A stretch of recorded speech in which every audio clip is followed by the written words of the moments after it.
Hey guys, Reuben Williams here, founder of SportsGrad. Back in the day, I landed a job at Cricket Australia on the Monday after my final university exam. And then 3 years later, when COVID hit and my job was made redundant, rather than looking for work for months on end, I was headhunted into a role that doubled my salary. I'm not telling you this to brag, I'm telling you because there is a method to it. And once you see it, you cannot unsee it. For example, Lucas Viana, one of our members, called the SportsGrad method a cheat code, and another member, Sasha Brahim, she called it magic. And honestly, I'll take that. Now, most people spend years trying to break into sport and never figure out why it is not working. And so the reason that this podcast exists is to change that. Every week, I'm going to share some real moments from real coaching calls that are unfiltered, unscripted, so you get a taste for the kind of work that has helped people land over 800 roles in sport and counting. If you're ready to stop guessing and start moving in the right direction and go after the career that you've always wanted, apply for the SportsGrad Method program at sportsgrad.com.au. Now, let's get into it. So, guys, to kick things off today, before we jump into creating your career operating system, which has been the backbone of my career and quite frankly, the backbone of my life, I want to ask you guys a question, and that is around what you're doing today that's going to take you to the desired future of tomorrow. And that is, do your daily actions align with the career that you want? I'd love you to jump back in that chat box and just give me a simple yes, no, maybe of where you're at the moment.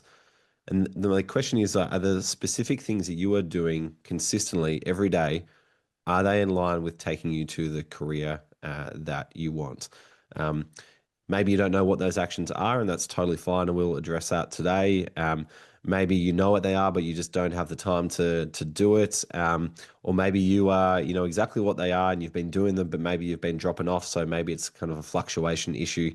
That's totally normal, totally fine, and we'll address that today as well. But we'd love to hear from you in the chat to see where you guys are at with taking consistent action. If anyone wants to share where they're at with it. Here we go. Rui, yes, I believe so. Time permitting with full-time work and family. Yep, fair enough.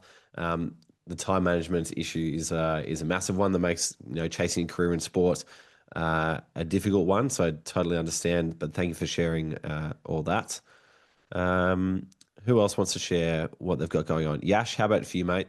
How are you going with Yes, your daily actions that are taking you towards the career that you want? Do you reckon you're on track or off track? I'm a little bit off the track because I only work in the morning and in the afternoon or maybe evening as my dad needs me on the shop. Mm, He tells me to come, but I wake up mm, early in the morning, watch all the modules. It's like I'm going mm. through the modules now and Yep. trying to fill the back end as well as the notion which we discussed last Mm. time. Nice, nice. Awesome, mate. Sounds like you're getting back on track, which is really good to see. Yeah. Awesome. Well, yeah, years ago I came across this visual and this quote, and that is day by day, what you do is who you become. And that really made me sit up and take notice and really audit the actions that I do and think about, are they actually taking me towards the career and the future that I want for myself as well. And that's what I want you guys to become aware of too. Ziggy says, currently got my first job out of uni in sports tech, but I'm wanting to integrate more into front office and athlete operations. Currently using this job to get experience out there and continuing being active on LinkedIn. Awesome. Good stuff, Ziggy. All right. So I want to introduce you to this concept of the two types of people who are job hunting in sport. And those include people such as yourself, Ziggy, who might already have a job in sport but looking for another job or a new job in sport. And those are the industry ready people versus the industry wanted people. And the industry ready people are ones who have seemingly good on paper and have done everything they need and they think that's enough. Whereas the industry wanted people are ones who, those annoying people, you're like, how does this person keep getting opportunities? Well, there's actually a science to it. There's a method to it. And there's a reason why there's people keep getting selected time and time again. And when you know what to do, it becomes impossible to ignore and it sets you up for the rest of your career. These are actions and behaviors and tasks that you don't forget very quickly. But for the industry ready people, you might fit into this category if you are currently in the boat of people who are, not too sure what to aim for with regard to your career. Or perhaps you're one of those people who is, you're taking actions but doing so sporadically rather than consistently. Or you're taking action and you're not really sure if it's a right kind of action. And as a result of that, you are hoping that it sticks as well. So you're kind of spraying and praying if you're in the industry ready camp when it comes to doing what you need to do to take you to the career that you want. Whereas for industry wanted people, they have a clear vision in mind of where they're going. They have consistent daily actions that they tick off regularly. They're confident in their actions because they have thought about what is actually going to get them to their future as well. So they know what they're doing is a right course of action, and they understand that compounding gets results. If they take the right action consistently over a long period of time, eventually the results look after themselves. And so the difference between the two is really like drills down to a simple set of things that you know to focus on. But at a macro level, it looks like this. When you're part of the industry ready, you perhaps end up in a place where you've applied for 250 jobs, getting rejected time and time again, and you don't know what you're doing. And this is a screenshot from my now friend Shiv Ranjit, who I worked with back in 2018. He came to me and said, "Reuben, I'm not too sure what to do. Why do I keep getting rejected?" After putting him through the curriculum in the SportsGrad program, he then went on to land jobs at Cricket Australia, the ICC, the Rajasthan Royals, and then came back to Australia and went on to work at New South Wales motorcycling and softball New South Wales as well. But if you are in the camp of the industry ready people where you might be feeling like, I just hate my job and I'm not really sure what to aim for and it's hard to get out of bed, you might be one of the people who is currently just pushing your career in any direction, hoping that it's right, which is why I love this quote from Lewis Carroll that says, "If you don't know where you are going, any road will get you there." So I was kind of at a similar sort of point with my own career and my personal journey probably 5 or 6 years ago when I was starting up SportsGrad, and I knew I wanted it to be a cool thing and build it into something big, but wasn't really sure exactly the direction to head to. And I was always a very motivated person, but when it came to actually setting goals and sticking to them, I would like consistently fall over. And so in 2021, I thought I'm going to change this, not by changing my goals, but by changing the system around it. And I came across James Clear's book, Atomic Habits, at that point in time. And this quote particularly resonated, and that was, "You do not rise to the level of your goals, you fall to the level of your systems." And so I thought if I can just create a system that creates a moat around me and lifts me up, then hopefully it becomes harder to fail than it is to succeed.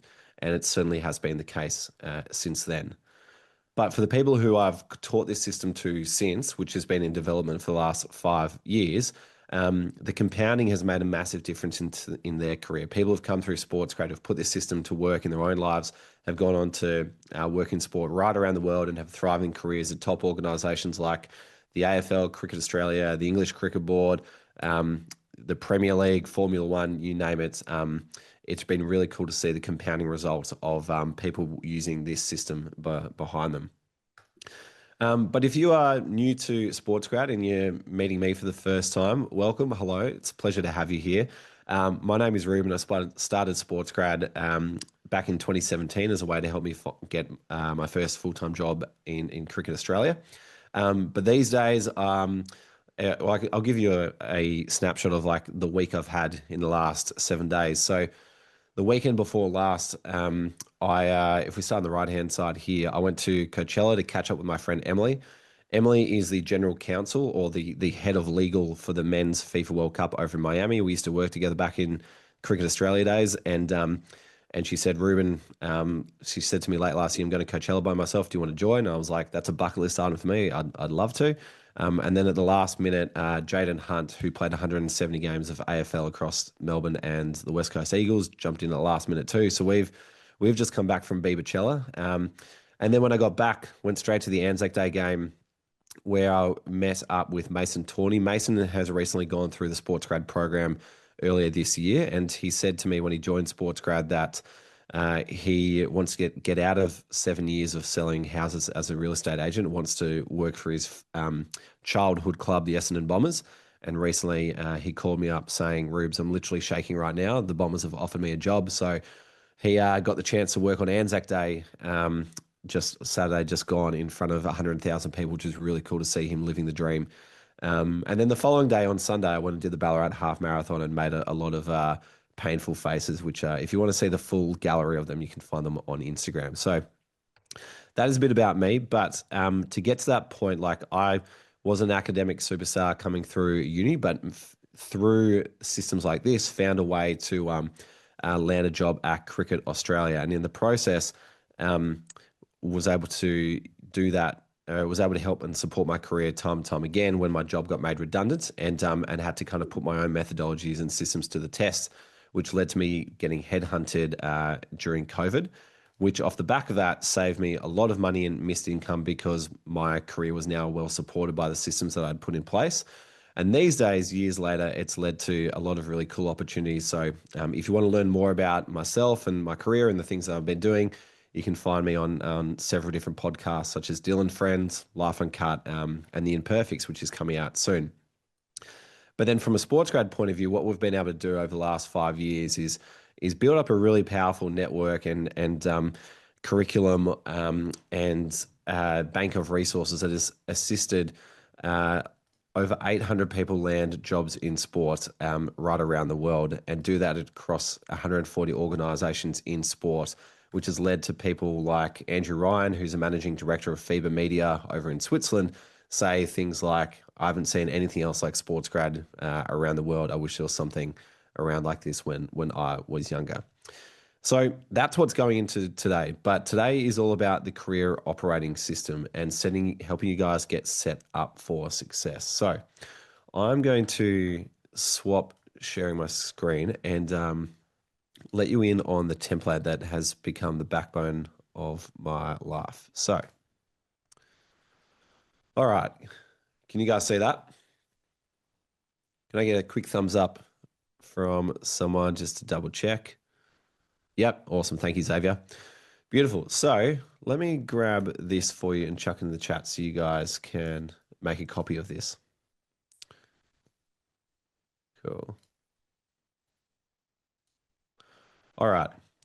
So when you're setting up your career operating system, first thing, I've built this in Notion. So go ahead and make a copy of this so you can actually edit it. But the way that this works is it should become like the front page of your career. So the way I use it is like basically every day, every week, every month, I check in on this to make sure that, are we still on track? And I'm going to go through the different steps that get you there. But basically it starts by setting the vision that you want for your career, figuring out what goals are going to take you to that vision, working backwards to understand like what does a goal for the next 90 days within the 4 quadrants of goals that we know takes people closer to their career look like. And then within those 90 days, work out what is the first 30-day milestone that you need to get to help you stay on track. And then within that, it gets even more granular. Then within that, we break down what you need to do every week. There's a weekly plan, a template in here. And then within that, again, there is a daily cheat sheet as well. And so what it means is that like by the time that you like wake up tomorrow, once you've got this in place, it means that once this is humming, you're in a place where you can wake up tomorrow, fill out your daily cheat sheet, enter in all the things that you need to do, and you will have like complete confidence that it is taking you towards the vision that you've outlined. So what we want to be able to do is basically draw a straight line from where you are now to where you want to go and set a roadmap for the things that you need to achieve in between. So let's go back to the start. So it all starts by setting a vision for your career. And depending on where you're at, you may be confident doing that 10 years into the future, 5 years into the future, maybe 3 is a better checkpoint as well. But for most people, usually like starting with a 1-year vision is a good place to begin.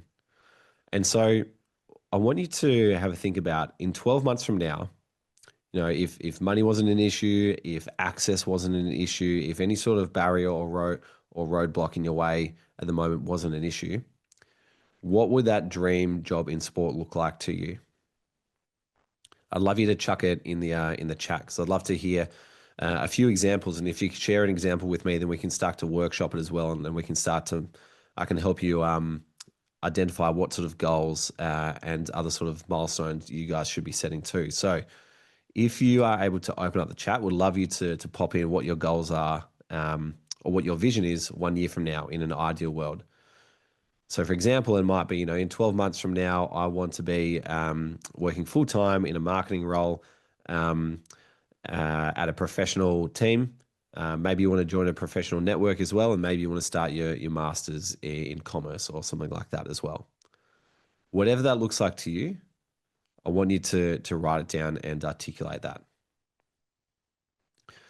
All right, I'm going to pick on someone. Ziggy, I'm not sure if you're there, mate, but what does that 1 year vision look like to you if you're able to share it with us? So you've shared with us scouting and player. Personnel. Bit of a typo there, unfortunately. Okay, no worries. All good. Scouting and player personnel management type role within the NFL or college level. Awesome. Very cool. What does that look like? Can you flesh that out for us? So it's always been an area of interest for me personally. So I think hopefully over the next 12 months, use the sports tech role I have to hopefully gain some experience, make some connections, just reach out to people, which is what I've been doing. But yeah, sort of hopefully help that utilize this job I have now. There's a lot of data analysis to sort of shape everything moving forward, and integrate that hopefully into something moving forward, and then move over to the States in 12 months or so. Nice, love it, mate. And do you have an idea of the types of employers that would pick you for a role like this? That's where it starts to get a little bit sticky. I haven't gotten that far, obviously, but I would assume, obviously, the college level, the schools would be the employers. So I have a few friends that actually were punters over in America. So there would be some connections there to be potentially made. But yeah, no real sort of concrete leads as of right now, unfortunately. Yep. No worries. I'm sure you're aware of Pro Kick Australia and maybe even Josh Growden, who's a mate of mine, but both of those worth getting in touch with for connections in that space. Yeah, beautiful. Thank you so much. That's all right.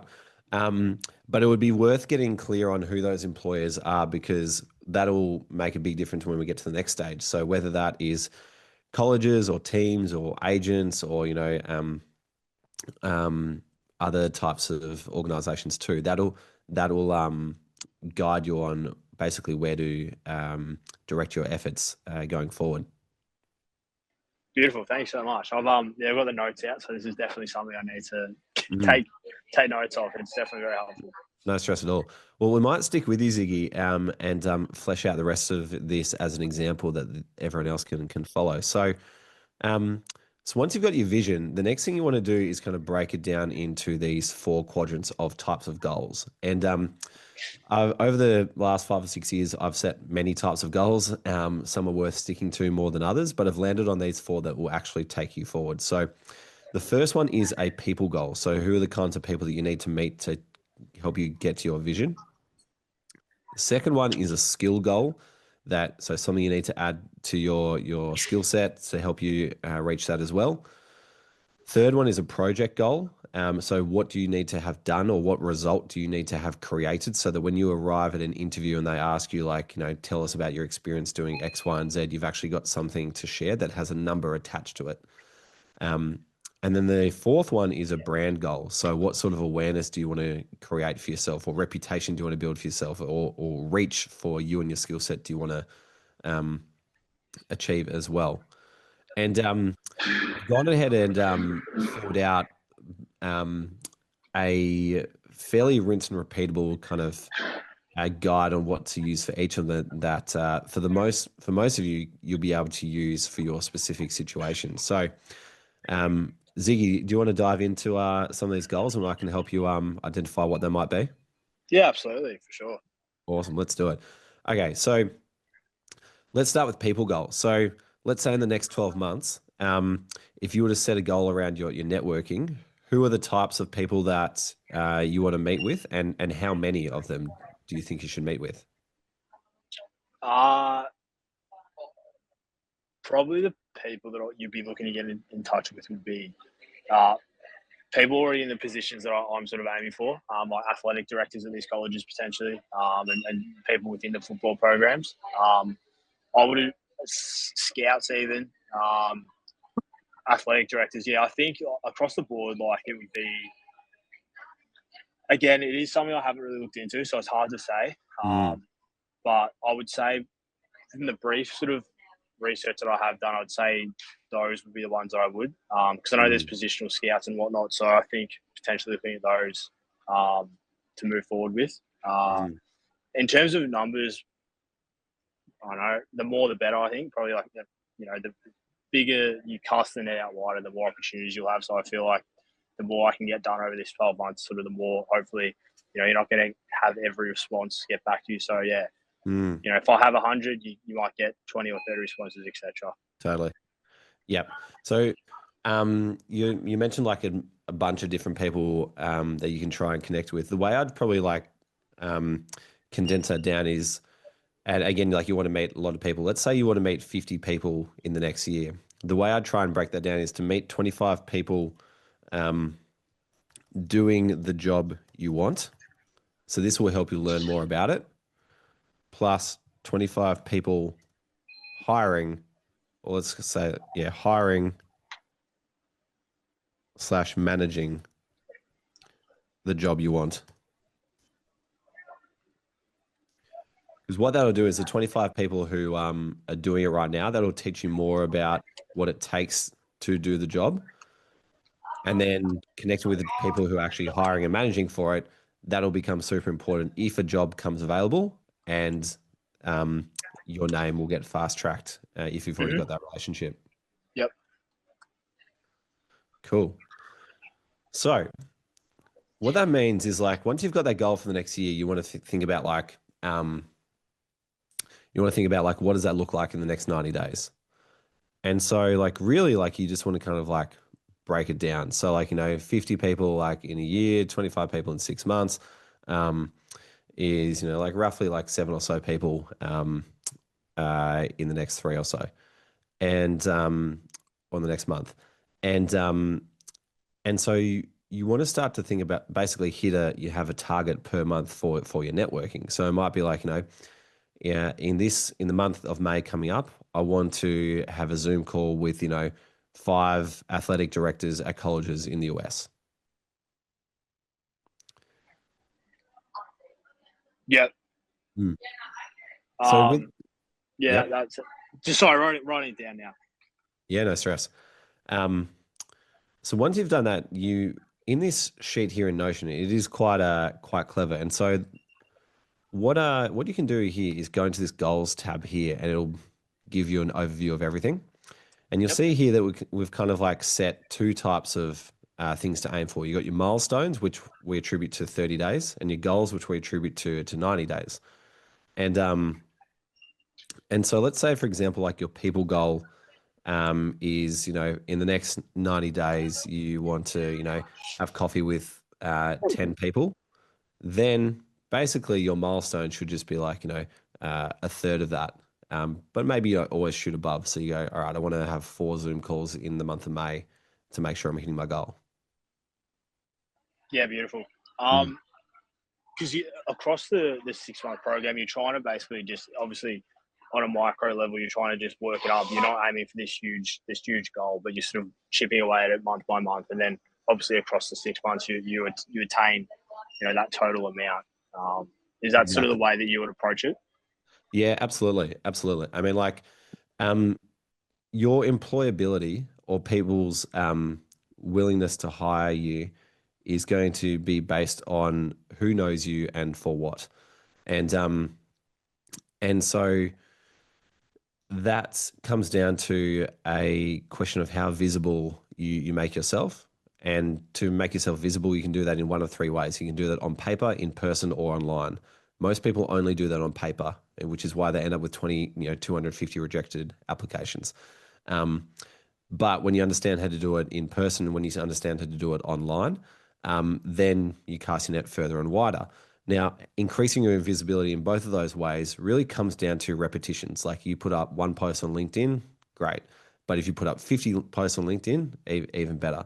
And so, if you were to attribute a score to your employability, or the likelihood of you being hired, let's say it's out of 100%, the more that you get your name out there on person, in paper, and online, the bigger that probability becomes. So really, then it just becomes a question of like, how quickly do you want to get closer to 100%? Yep. Yeah, for sure. Mm. So you might be familiar with I think it's Malcolm Gladwell's concept around mastery of like to become a master at something, it takes 10,000 hours. I actually disagree with that. I think it takes 10,000 iterations. And the same goes with your job hunting in sport. It's not about how much time you take, it's about how many reps you put in. And that is entirely within your control. Yep. Yeah, for sure. Awesome. How you going? Good. No, actually not good Hey. until I get my. Oh, sorry, Rui. We might put you on mute. Hope that's enjoyable conversation. Awesome. All right. No worries. So that is how we break it down. Basically, set the 12-month goal for that particular quadrant and then dial it back to understand what that looks like in the first 90 days and then the first 30 days. And then within that as well, you can create like a little task list as well for the things that will get the ball rolling. So for example, like for something like hitting a people goal of meeting 50 people in a year, the first thing I would do is actually like create a list of who those 50 people are. Obviously, you're not going to connect with everyone, so you might overshoot, as you say, Ziggy, and write a list of 100 people, which means that like, each week when you start to plan out your week, you're like, oh, I've got 2 more people to connect with this month to hit my goal. Who am I going to do it with? You're not sort of, floundering around, wondering, guessing, and that then creates doubt, which then creates no action, which then, potentially leads you to spiraling. So you want to make sure you've got the strategy and the plan in place to begin with. So the first thing I'd always recommend with this goal is creating a list of all the people you'd love to connect with so that that becomes fairly straightforward. Cool. So the next thing I want to talk about is a project goal. So with a project goal, for all of you, at some point in the future, you're going to get asked about your experience, and you want to forecast the answer that you want to give in that interview. So, for example, like the first time I did this was when I was in my last year of university, and I was like, shit, I really want to get hired by the end of the year. I'd love to work at Cricket Australia. It's my favorite sport, but I'm going to have something to show for myself. And at that point in time, I had taken on the responsibility of being president of the Deakin University Sports Society. And I said to myself in January of 2017, I was like, if Cricket Australia asked me about what I did this year, what do I want to say? And at that point in time, the club had been dropping in numbers from 180 to 150 to 125 the year that I took over. And I said to the committee, I was like, we need to get this club back to 200 plus members. We ended up getting to 213. And that meant that when Cricket Australia interviewed me come September, October 2017, and they asked me like, what experience are you most proud of? I was able to use this example as something that I was proud of, not only because I was contributing to the careers of my peers, but because of, the conscious effort that had been put in to create a result, which meant that I was able to say that, in the space of 1 year, I was able to increase the membership of a club by 71% from 125 up to 213. That's what you guys want to be working backwards from as well. Okay. And again, this is entirely in your control. So you want to find a project that you can work on that gives you something to talk about, particularly that is related to what you do. So Ziggy, for example, like if it's in the scouting realm, are you doing any sort of scouting at the moment? I previously did some just at like NAB league level with the Calder Cannons. But other than that, not particularly. Yeah, obviously with the American sports, it's a little harder because like they're not played here. You can obviously watch the college games. The season's not on right now, but yeah, I am a bit of a fanatic, so I do watch as much replays of games or whatnot here and there. But in relation to other sports, only the NAB league stuff, nothing else as of yet. Yep. Okay. Well, so with a project goal, like you basically need a space to play in. Like you need some parameters of which you can do some stuff. And usually that is a job, but a job has a very high barrier to entry. You got to go through an interview process, etc. So the way that you can create a project for yourself that leads to an outstanding result that you can talk about is by finding something with a low barrier to entry that allows you to get started. And so those are typically things like grassroots clubs, charities, university societies, or even, starting your own sort of thing. For example, SportsGrad was that back in the day. So these are things that I call DIY internships, do-it-yourself internships. Things that you don't have to wait for permission to get started on. So SportsGrad was a DIY internship that I did back in the day. Even like, the Deakin University Sports Society was another DIY internship I took on as well. I ended up running the social media for my footy club and cricket club. That was another DIY internship I took on. And so you want to think of ways you can create a DIY internship for yourself. So with like recruiting and scouting in mind, I'm guessing like your point of difference as an Australian scout will probably be recruiting punters into the NFL. And so if you go to a college, the first thing they're going to ask you is like, well, like, have you done this before and what do you know?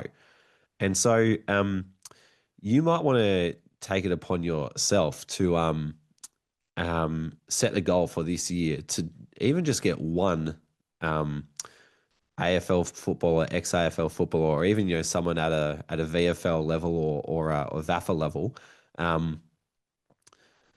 recruited into the college system over in the US. Because what that does is then it gives you an example of what you've already done, but it comes attached with a hell of a lot of initiative. Okay, because now your answer isn't like, oh yeah, I made sure that Brad Ryan, for example, got recruited into San Diego State University. What your answer now looks like is, hey, I set a goal of wanting to be a recruiter in the NFL. I wasn't sure how to do it. So what I did is I just went to a lot of football games. I reached out to a lot of ex-AFL players. I basically just made a list of everyone who I thought could kick a ball and might be interested in it. And then made a list of all the potential colleges who could use an Australian punter and took it upon myself to put 2 and 2 together. And as a result of the 50 players that I connected with and identified, one of them eventually got scouted. So now it's coming with like, oh shit, Ziggy not only has got an eye for punting and an eye for, being a person of high agency to make these sort of things happen, but he's also done it off his own bat without waiting for a ticket to go.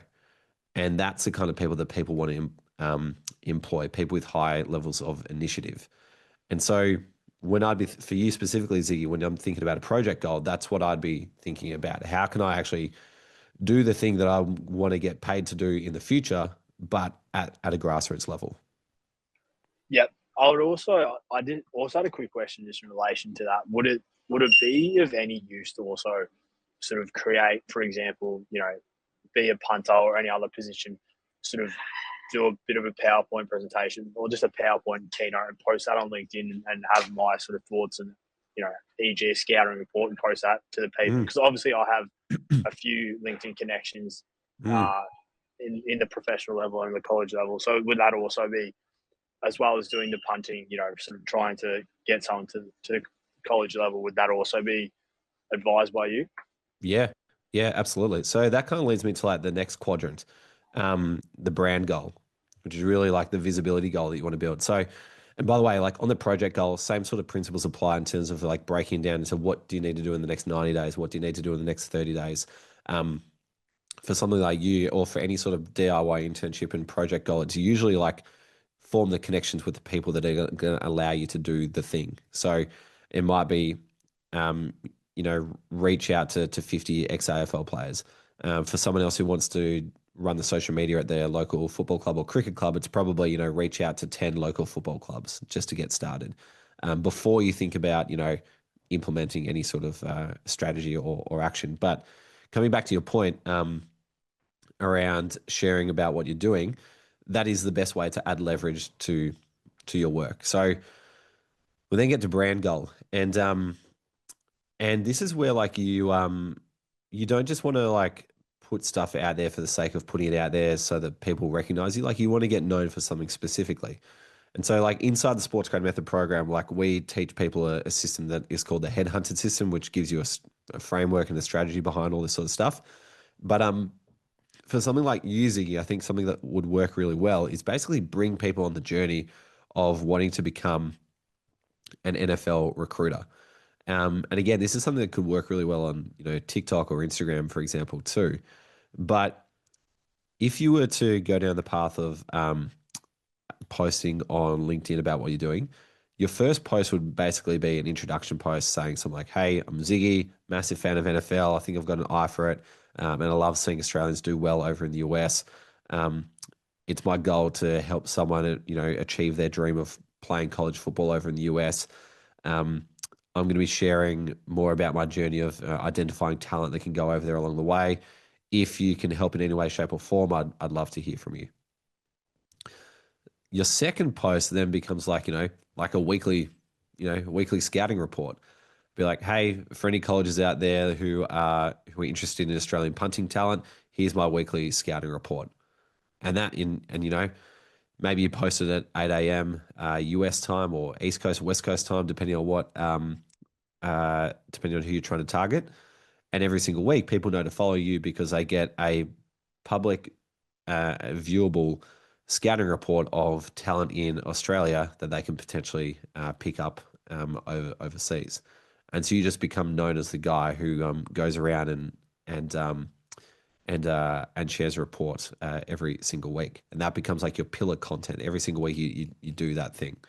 And then in and around that, you can kind of share extra bits of content like, hey, just met up with this player, or hey, just met up with this college, or had a great Zoom call with this person over in the US, and just kind of bring people on the journey of what you're doing too.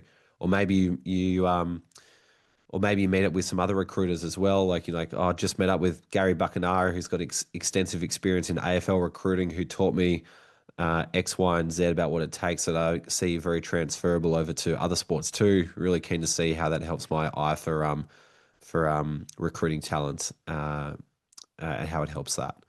So I would create an entire storyline around the mission that you're on and just bring people on it. Awesome. Yeah, I haven't actually thought about that. Obviously, that's why I'm here. But that is something that that is a scope I haven't sort of looked at an angle that would, No be good worries to at all. go down. Thanks so much. That's all right. My pleasure. So again, here, you'll see here that I've set a brand goal of post 50 times on LinkedIn. And the reason why I set that is because, again, it's better to focus on inputs rather than outputs with this sort of stuff. Post to LinkedIn 50 times is something everyone here can control. Whereas get a million views is something that is out of your control, largely. Sure, you can do your best to get there, but the algorithm is the algorithm. So the other reason why I've got this listed as post 50 times to LinkedIn is because for most of you, you'll be working for the next 30 or 40 years. And at no point during those decades remaining in your career is a personal brand or visibility of you and your reputation. At no point is that not going to be important. Okay. We're currently at this inflection point where everyone's got a personal brand and it's becoming more important than ever to get your name out there. What 50 posts does in the next year is it teaches you how to get good at content, which is becoming the new sort of baseline skill for successful careers.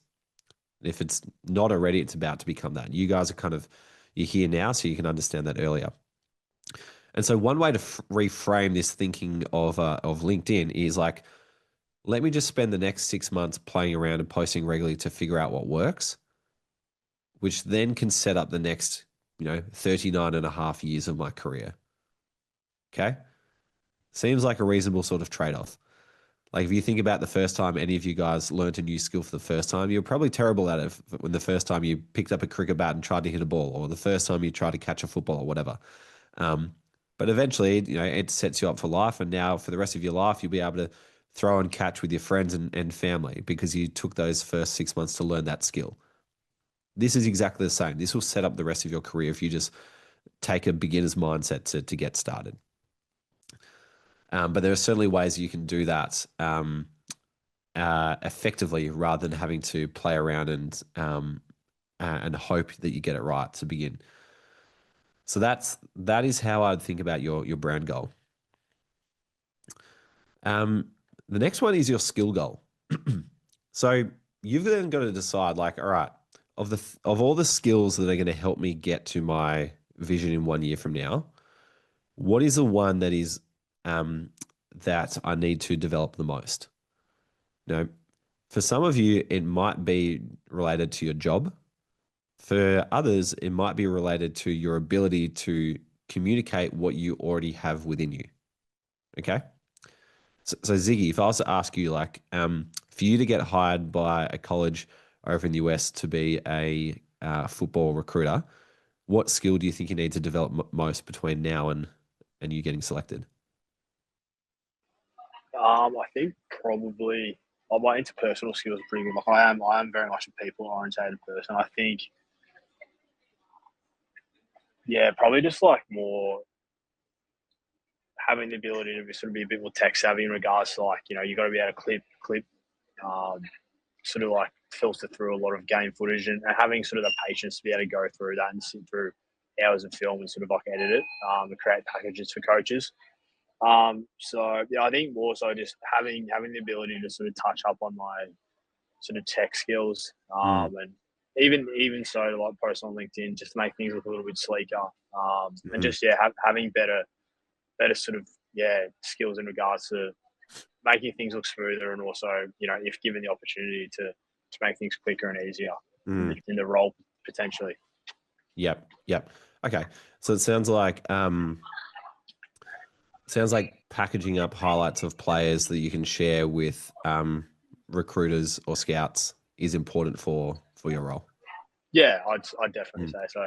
Yeah. Okay. How do you do that at the moment? Previously, yeah, well, just with I was lucky enough to do it with my uni internship. I was with North Melbourne, the AFL sub, so I did my internship there. So I've got access to sort of like Huddle and SportsGrad, so the editing softwares. So I was doing that. I do that every now and then, just at my local club for football. So I clip up, game footage and just make it accessible. And this is at VAFA level. So when might not be every weekend, but when I have some spare time, I go out and help out with them, and sort of just put together a package for the coaches to go over. So stuff like that. Nothing too fancy, but sort of just keeps me up to date with utilizing that sort of like sports sort of tech. And just I think obviously it's one of those things that you need. If you lose touch with it, it can be quite difficult to sort of get a hang of again. And you can always be better at stuff. So I think just on a professional setting, probably just trying to get a bit better at that. Yep. Was that internship with Dalen Seekins? I don't believe so. It was with Noni. Noni was the head of. Oh yeah, Noni Taylor. Yeah, Noni was my sort of point of call there. So it was good. I was there for like 10, 11 months. And learned a lot from her. She's lovely. Yeah. No, she's awesome. Okay, awesome. Well, it sounds like packaging up game footage in a way that is useful for recruiters on teams is kind of the whole thing for you. So what you might do then is like set a goal of like how many times you want to do that thing, like because creating a package is an action which involves a set of behaviors. Open up the video editing software, tag it, clip it together, and put it in a way that actually sells the player that you are trying to get scouted. And so therefore, like, you might set a skill goal of to create, 20 match packages for players this year. I'm not sure whether you do one player at a time, or you like do a bundle of players together to be like, hey, here's who I'm noticing this week. But if you were to create one of those per week and then put it out into the world, like I'd imagine get incredibly good at that after, probably like 3 or 4 weeks. Yeah, no, it's one of those things that obviously the more you do it. When I was at North Melbourne, I was there, 2 to 3 times a week. So I was doing it 2 or 3 times a week, and it was definitely something that when you're there, you're doing it regularly. It's like second nature. But now that I'm not doing it as frequently, it takes me a bit longer. But I think that would definitely be something that would be useful moving forward for sure. Yeah, I mean, you could also like create a YouTube channel for yourself as well. Call it Ziggy Ryan, American football recruiter, and every single video is about a different player that you're trying to get scouted. And you probably jump in front of camera and be like, hey, here is Joe Blow today. Here's what I think is really good about him. Take a look at his highlights, and then you go clip, clip, clip, clip, clip, and then it lives there. And now it's like an asset that like people can come back to time and time again. So like like for example, if you were to go to like the SportsGrad website and you go up to talent, you can see here, like, here are all the people like inside our program at the moment. So anyone can be like, oh shit, okay, who do we want to hire? Someone in development and programs. So that'll filter out a few people. I'll click on Georgia, and then you can read all about. This is basically our scouting report of Georgia that people can learn to read up on about her. By putting this on YouTube, you effectively kind of create the same sort of database of talent that people can find through you.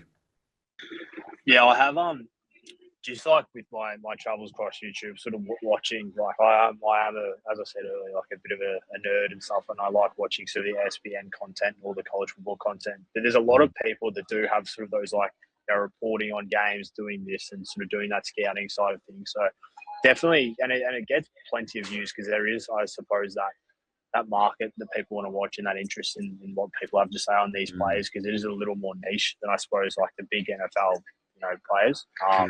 But yeah, something I haven't thought about, and I definitely would be interested in doing and implementing myself. Yeah. Well, absolutely. I mean, like if you create like a little brand around it for yourself, then it becomes like another line item on your resume. Yeah, and for sure. And then 12 months from now, when you when you get an interview with, Michigan State University, they go to your resume and they see, oh, okay, this guy's been doing it for the last 12 months. Let's at least get him in here. Plus, it includes like a video to your YouTube channel. They can see like, all right, there's 30 packages of potential talent that he's gone ahead and done. We can see his face. We can see how he talks about talent already. It's only going to help your case. Yeah, absolutely. This is, I might even have to get on it tonight, to be honest with you. You've got me all G'd up about it. So I'm we'll get started this evening. No, awesome, mate. That's why we're here. But what you find now is that like we've started by setting a vision, and then we've broken it down into 4 goals. We know if we focus on these 4 pillars, then your career should go forward. And the best way to kind of create a career operating system for yourself and do it in an easy way is make sure that they are all interlinked to each other. So there's crossover for all of them. So for example, like, your project goal is to get one person hired into the college system in the US. The way that you do that is by creating, 30 scouting reports. You then elevate your brand by putting those scouting reports onto YouTube and LinkedIn as well. Those YouTube and LinkedIn posts then catch the attention of people in colleges and who are or players or at teams or whatever, and makes it much easier to do your networking. And then when you meet someone online or over coffee as well, that then gives you something to post about, and then it feeds back into your brand goal as well. And when you have a conversation too, that then they teach you some tricks that you weren't aware of, and they can review what you're putting out there, and that helps build up your skills as well, which then means like your project goal becomes easier to hit, and maybe end up getting 2 people scouted over to the US. So by making sure these are all interlinked, it becomes like a snowball that just keeps gathering speed every single week, and makes it, again, as I say, harder to fail than to succeed. Yeah, for sure. I think that's sort of the biggest thing that was almost like, as you said, a roadblock or a hurdle, was sort of like, I know what I want to do and sort of I just didn't know how to go about it and sort of the approach that I needed to take. So I think it's such a it's a very popular with a lot of people. A lot of people want to do it, and it's hard to sort of crack into. So yeah, just trying to find that point of difference to get into it, I think, was the biggest thing. And today's definitely really helped that for sure. Awesome. Glad to hear, mate. Beautiful. So you'll see here, there's a few more things in this template here that will help you kind of map out how to get there. So for example, there's a weekly planner template here that uses what you've identified further up the chain, and just helps you remind you of like, what that looks like in practice this week. So of the tasks related to your project goal, your brand goal, what does that look like this week? What days is that going to get done?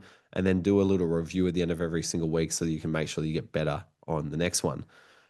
So I still use this every single week at the moment, and it just gives me absolute clarity on what I need to do to make sure I'm getting closer to that 12-month vision and 10-year vision as well every single day. And then on top of that, you've got a monthly check-in as well. So there's a template around that too in here, which again allows you to kind of effectively review what you're doing, so that you can make sure that you're staying on task and course correct as well. But then the thing that I use every single day is this daily cheat sheet. So in here, what it asks you to do, and I've got a version that I print out as well, because I just for this sort of stuff I love the analog version. But in the daily cheat sheet, what I do is every single day, I remind myself what are the goals I'm working towards, do a little reflection, and then map out like what are the key tasks related to my goals, when are they going to get done, put into my day, and then basically my only job is just like follow the plan that's in front of me, and it becomes very, very simple. Like every day I'm not negotiating with myself, like, is this the right thing? Should I do it? Should I not? It's like, no, you've already set the strategy. You've already set the plan. This is just like the actions required to get there. So just trust the process and follow it, what you've put the thought into. The other thing with this as well is along with like a plan of tasks that need to get done based on the goals you've set, is I have a set of habits that, if done every single day, make it easier to get to where I want to go. And really, those are like habits related to your four goals. So, for example, like, a daily habit that will take you closer to your people goal is send one DM to someone that you want to reach out to, someone that you want to connect with on LinkedIn. Takes 5 minutes. Another habit that will take you closer to your career that you want is draft a LinkedIn post for 20 minutes. Another habit might be, read 10 pages of a book related to the skill that you want to develop. Another habit might be spend 1 hour of focused work on the project that you've identified. That 4 pretty simple tasks that, like, if you were to add these 4 tasks together and add up the total time, you're probably looking at about, 2 hours total. Okay. And so one thing I used to remind myself, even if it got to like 8 p.m. at night and I'd had a shit day and, got nothing done, I'd doom scrolled or whatever, I'd be like, Reuben, you're only 2 hours away from a perfect day. I'm like, okay, cool. Let's just snap out of it, get it done. And then, maybe I might get to bed late or whatever that night, but at least I know I showed up.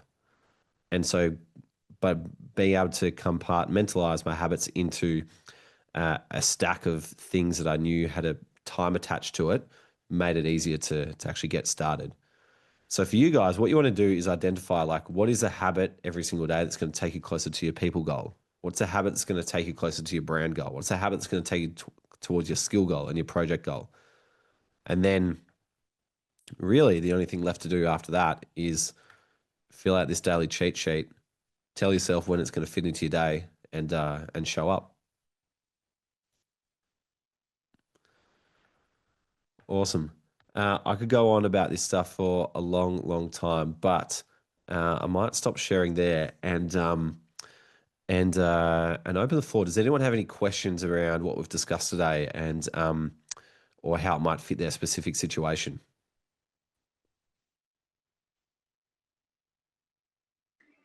Well, I just wanted to say thanks again for all the advice and stuff. I really appreciate it. That's all right. My pleasure, mate. Yeah, let us know how you go with that, and you're really keen to see you put it to work. Yeah, for sure. I'll definitely let you know on the updates and stuff moving forward. So thank you again. No worries at all. One more thing, guys, before you guys go, if you guys have got time to hang around, is I want to tell you about the SportsGrad method program and how we help people such as Mason, who was working at Anzac Day, land dream jobs in sport. So inside the SportsGrad method program, this career operating system is something that we help everyone get set up with straight away, and we basically help you accelerate the speed at which you can get to each of your goals across those 4 quadrants. So we've got a method for everything, which allows people to get to where they want to go to.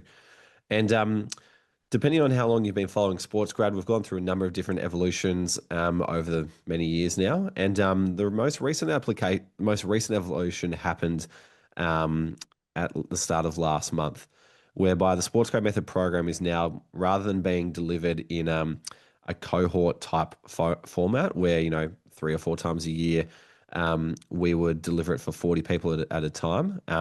We are now doing a rolling monthly intake, and that allows people to start on their own schedule to get more tailored advice and on a roadmap that suits them, because we know that everyone's situation is different, so we want to treat people differently with that. But what that means is that we're only working with 15 people per month, and it's through an application process only. We want to make sure that you are a good fit for us as well, and so if you are interested in getting our help with that, applications for May are currently open. We have oversold the people who applied for April have started to eat into the places available for May. So there are only 11 spots open left for May at the moment. And we have a whole bunch of applications still to go through too. So if you are interested in getting our help to become one of the 15 people that we work with in May, you can apply for the program at sportsgrad.com.au/program. It'll ask you for all your details, and we can and chat more through there. But basically what the program involves is as follows. The whole goal of it is to take you from a place where you are perhaps industry ready at the moment to a place where you are industry wanted, so that you are the kind of person who feels confident making a change from whatever job you're in right now to one that you really want. So like how Mason went from real estate, selling houses for the last 6 or 7 years, to now selling corporate hospitality and premium experience for the Essendon and Bombers. And what we do through the program is set you up with a skill set to become industry wanted for many, many years to come. Like, you don't really forget this sort of stuff, which is why, Dante has gone on to get a couple of pay rises and promotions since we helped him get a job in 16 days at Cricket Australia last year. Brant, who joined SportsGrad back in the day, is now partnerships manager at the AFL. Michael Long is now working also in a partnerships role over at or for the Premier League, based out of Wembley Stadium in London. But the way it works is like this. So the whole goal of the program is to help you get hired within 90 days. And if you want to apply, you can book a call with a team, and we can help you get started from as early as next week. But the way that the program works is like this. There's kind of 3 parts to it. So the first part is the industry wanted intensive. So basically we have a curriculum and set of ways of doing things that we need to teach you. If you're job hunting at the moment, you've been doing it for a while, you're not sure what's wrong, something's got to change. And we've got a method that works. And what we basically want to do in those first 2 weeks is basically update what your brain knows about what it takes to land a job in sport with a way that does work, so that then you have the information available to you to know, like, all right, this is what actually I need to do. Then once you've done that, then we move into like the execution and support period. So this is where you'll get weekly coaching from myself and the other coaches on the team as well. You get matched with a mentor as well. So what we do is we ask everyone, like, where in the world are you? What job are you looking for? And what's your favorite sport as well? And we find a mentor that is like for like with your situation. So for example, where is it? Here we go. So here's like a list of some of the mentors that we've got at the moment. So for example, Steve Waitley, who's the head of sales of the AFL, is a mentor. Chris Grant, who's a principal legal counsel at the Australian Grand Prix, is a mentor. Ziggy, for someone like you, I'd probably reach out to a guy called Bidok Kadidawaku, who's the head of football at Duke University over in America. He came in the podcast in the past and is a big supporter of SportsGrad, but he's literally the director of the football program at one of the biggest colleges in the US. And I'd be reaching out to him straight away to be like, hey, we've got someone in our mix called Ziggy who could use your support. So these are, Emily Jackson, who's the head of legal at the FIFA Men's World Cup. She's a mentor as well. So these are the kinds of people that we have in our network that we pair you up with. In fact, on that note, this is Chris Grant on the left-hand side with his mentee, Joel Philpott. And one of the benefits of Joel being paired up with Chris was that Chris was like, hey, do you want a VIP pass to the Grand Prix this year? So Joel got a backstage tour to the Grand Prix, which is awesome for him. But a few more things on the program as well. So that industry wanted intensive that I mentioned, like what we basically do is we combine a self-paced curriculum with live call support so you can get personalization like we've done today. from myself and the other guys, but there are a whole bunch of lessons and playbooks inside the program that we are constantly developing and adding to as well. So, for example, like literally last night, a guy called Anshul in the program was looking to pitch himself into some freelance work as a content creator. He'd never done it before. So we are creating like templates and playbooks for him to be able to do that effectively so that, he doesn't miss out on a paid work opportunity and potentially kickstarts his freelancing line of work as well. These are the coaches who we have in the mix at the moment. So we want to make sure that you guys are getting fast feedback to, again, accelerate your career. As I said before, like your ability to increase your probability of getting hired into sport is not a matter of time. It's a matter of reps.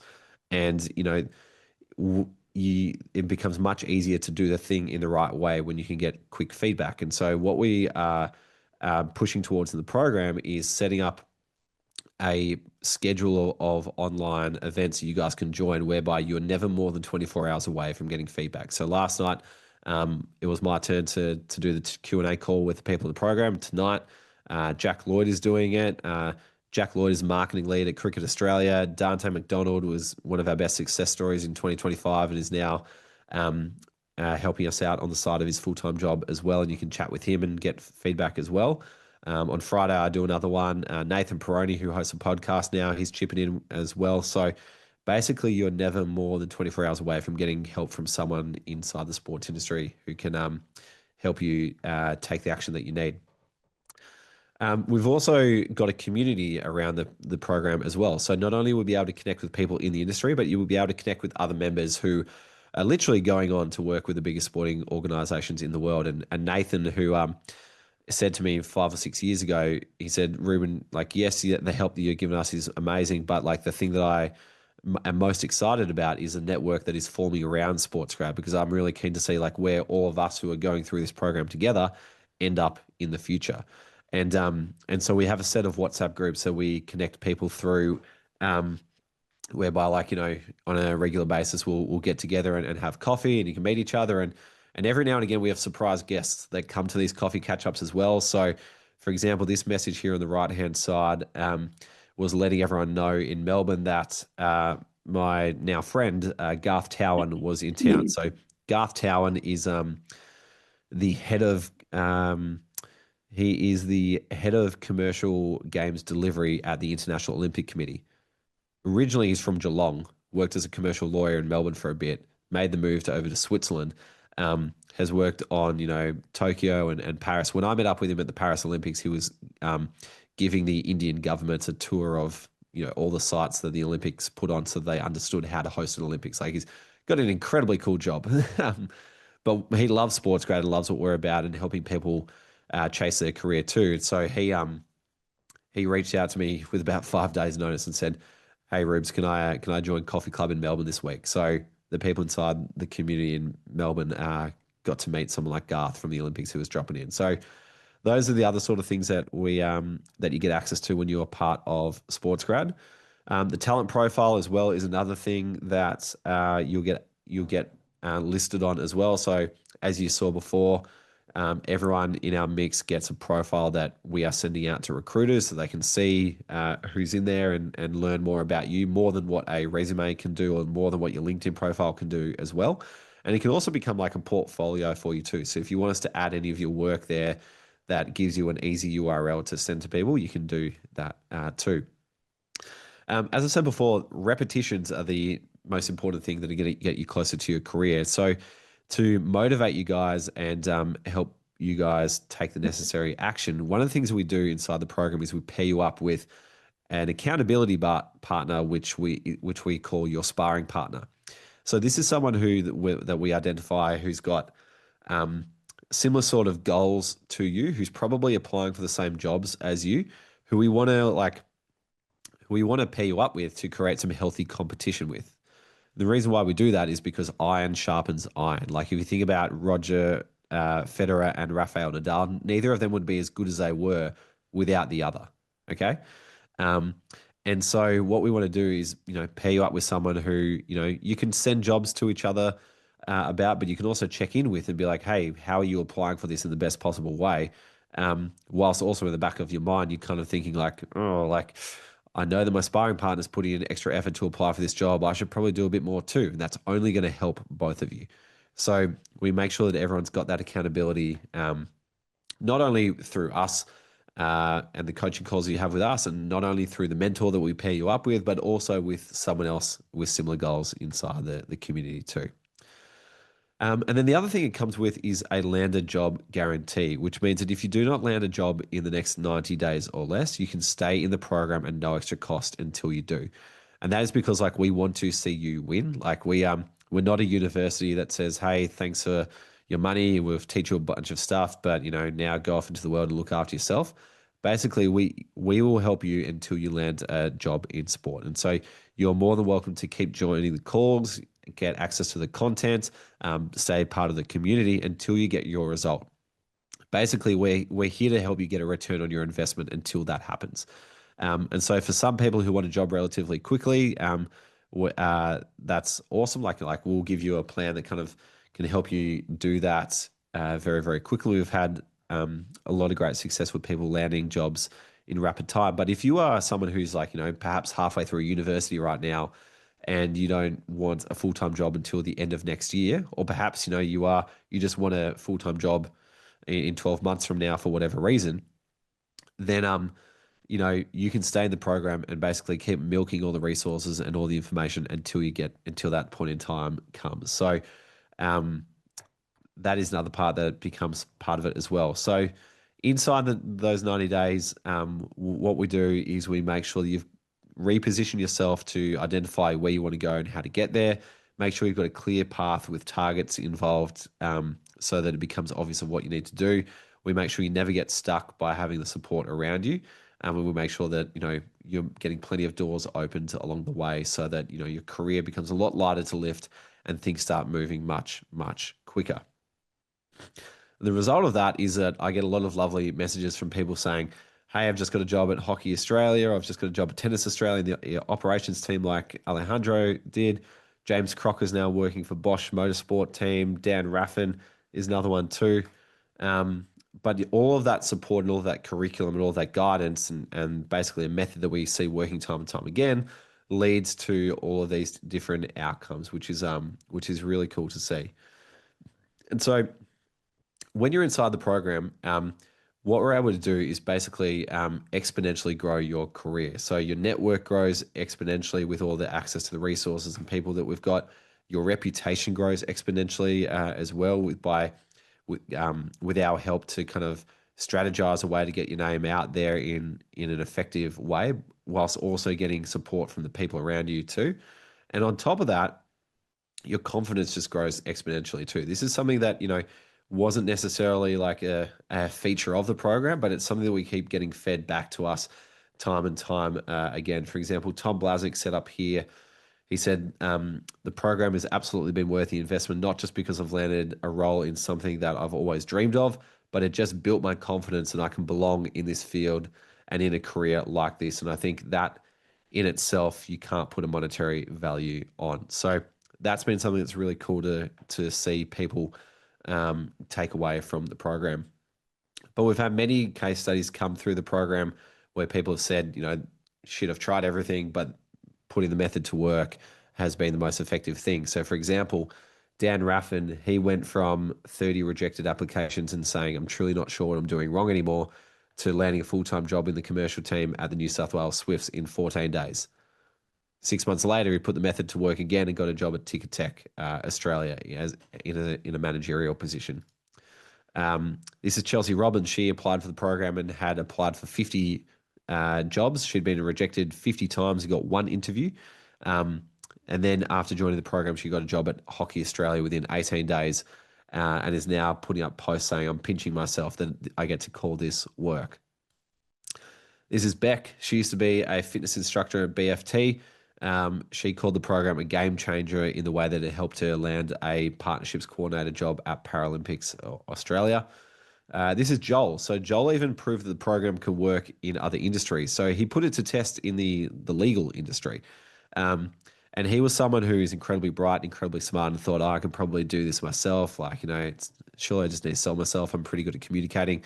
What we did was we showed him a better and more effective way to do that, which led him to saying, the SportsGrad method has been one of the best investments I've made in my career, and that it opened my eyes to the blind spots that I had.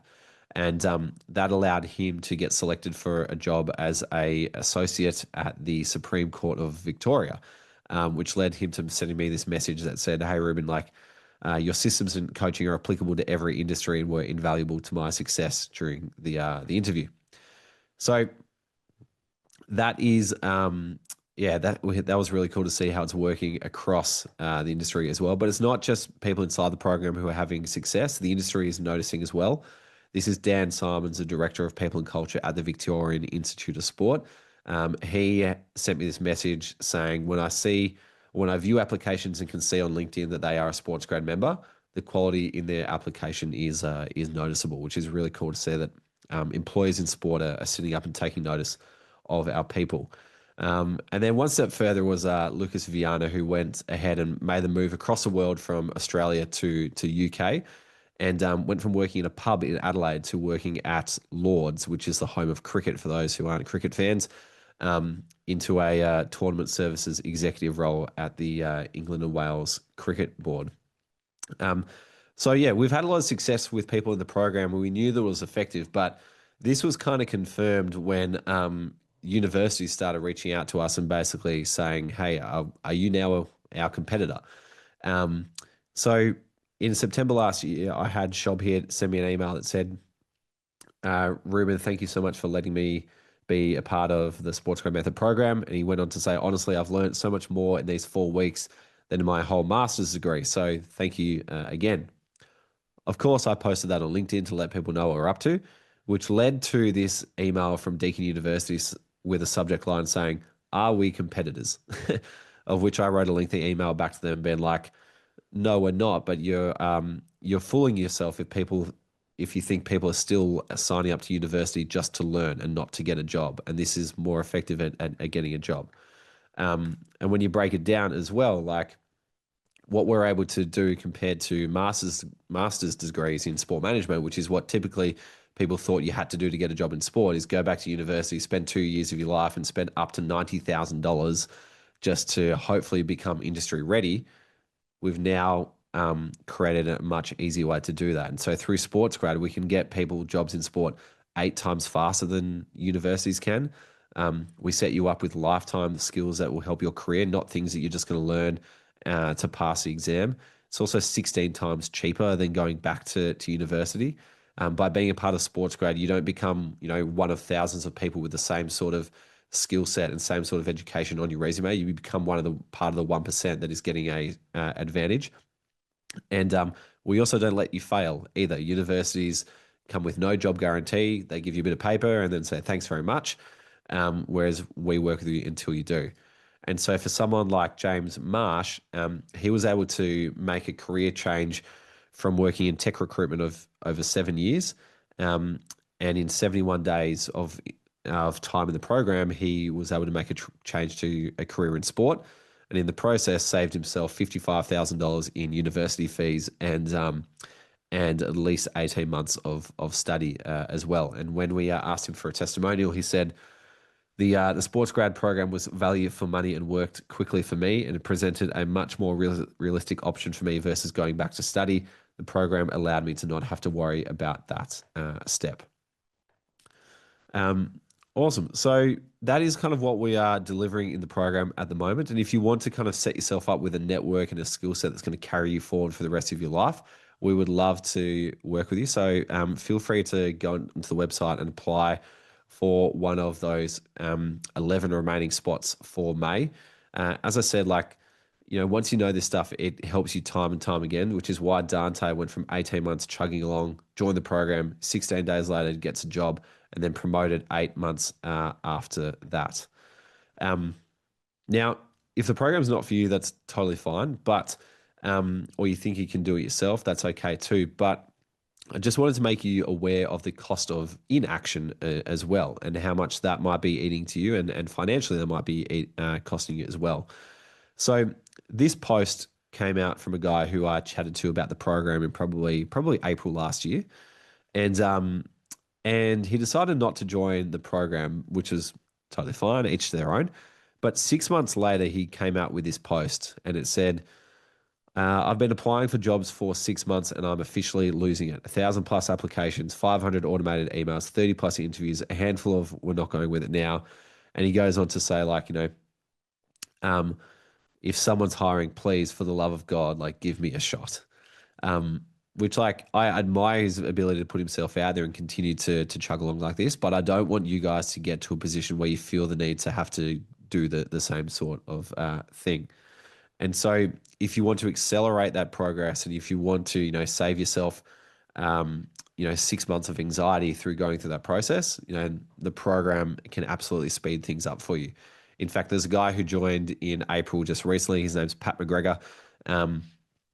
He said to me at the start of the year, he's like, "Oh, Rubes, I just want to I want to see if I can do it on my own accord at the moment. But if I haven't found anything by April, like, let me know and hold me to account and make me," he literally said, "make me join the program if I haven't found a job doing it myself by April this year." So he at least shortcutted himself 3 months extra from what this guy had to go through. But Pat was of the, was smart enough to realize that, like, okay, if it's not working for me, I should probably get help from people who do know what to do. So if that's you and you're keen to kind of not let another year slip away, and you want to put your career on a much steeper trajectory to get to the vision that you might have outlined today, or you take that template away and outline for yourself, then we would love to help you. As I said before, people who have joined in the past in SportsGrad have gone on to climb the ladder in the sports industry right around the world, including the Premier League and in Formula One and in AFL and in cricket and FIFA as well, which has been really cool to see. But for other people like Lucas, like, it's not just about the job title. It's actually about, living up to the standards that they set for themselves and making the people around them proud. And so for Lucas, it was really cool to see him put up this post soon after he got the job. His mum was in town visiting from Adelaide, and he said that, some people measure success in trophies. For me, it's making my mum proud.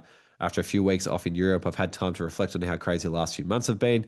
From landing my first full-time role in sport to helping deliver a record-breaking season of the 100, it's been a dream start.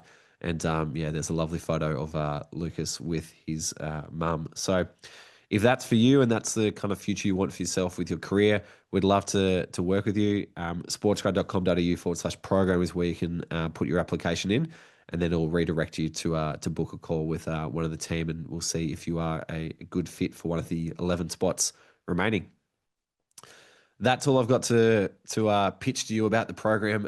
But if anyone wants to hang around and chat, I'm more than happy to answer some questions for you about anything we've chatted about today, or questions about the program too. We've got some time now if you want to dive into anything. Otherwise, if you need to head off, thank you for joining. Hope you got plenty out of this session, and we'll hopefully see you around soon.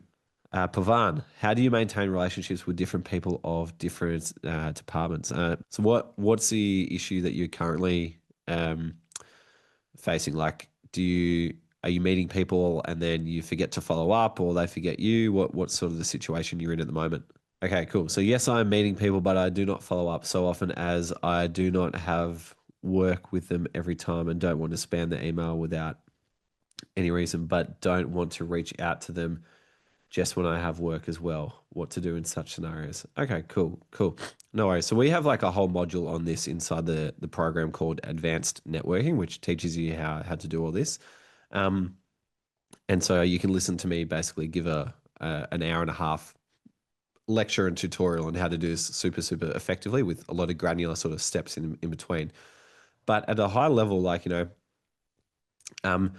what you want to do is obviously, like, take the necessary steps you need to get that first interaction. And you want to make sure that you are creating a plan to prepare to meet people every single time, so you're making the most of that interaction too, and that they remember you for good reasons. You don't want to come across as someone who is just desperate for a job, who doesn't really know what they're aiming for. You want to make sure you've done your research on the person, so that when you do have that contact time, they remember you and you become sticky in their mind. So preparation for that first meeting when you get it is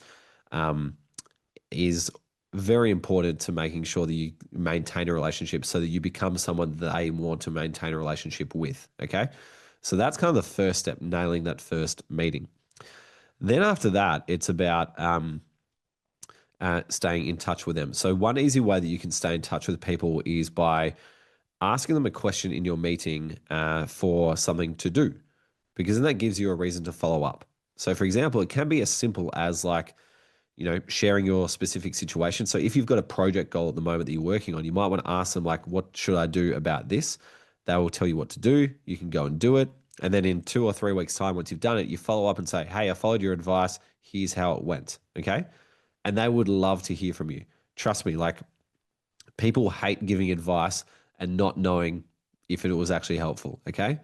People love knowing that their advice was useful and that their time that they gave to you was valuable. So it's almost like the most generous thing that you can do for them is follow up with them and say, hey, here's what I've done. But it starts with asking them for an action point, okay? And if you haven't got anything to work on to ask them about, ask them for a book recommendation, okay? That's a really easy one that you can get a suggestion on. Go and read the book. And then in 2 or 3 weeks' time, just follow up and be like, hey, I read the book. This is what I learned from it. Thanks very much. And go from there. So that's one way to like create a follow-up that works naturally within 2 or 3 weeks. But then once you've done that with like a few people, like the people in the sports industry, typically like they're not here to become your friend and they're not here to like, catch up with like every month or so.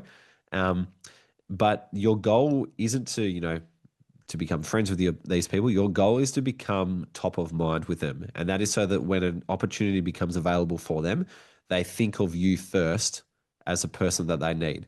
So really like your goal is like, how do I stay top of mind rather than how do I consistently follow up? So we've already given you 2 steps. Like number 1, make sure that first meeting you absolutely nail. Number 2, follow up by doing something that they recommend so that you get remembered as someone who takes action.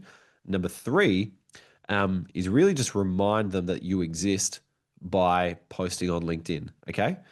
Because you can't do 1 and 2 steps 1 and 2 like consistently with the one person time and time again. So really like what you want to do is like, set that people goal of meeting 50 people in a year, do 50 follow-ups off the back of that.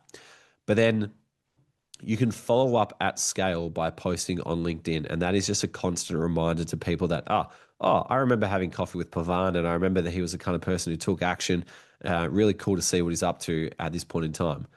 So Pavan, what that means is like, if you become that person who has shown up the first time and people remember for the right reasons, then you've created like, 25 to 50 sort of sticky contacts that, you can follow up with at scale with one LinkedIn post per week, for example. So that's kind of the 3-pronged approach I'd say to staying in touch with people. We might wrap it up there, but thanks for jumping on, guys. Appreciate your time. Hope you got something useful out of today and look forward to seeing you again soon.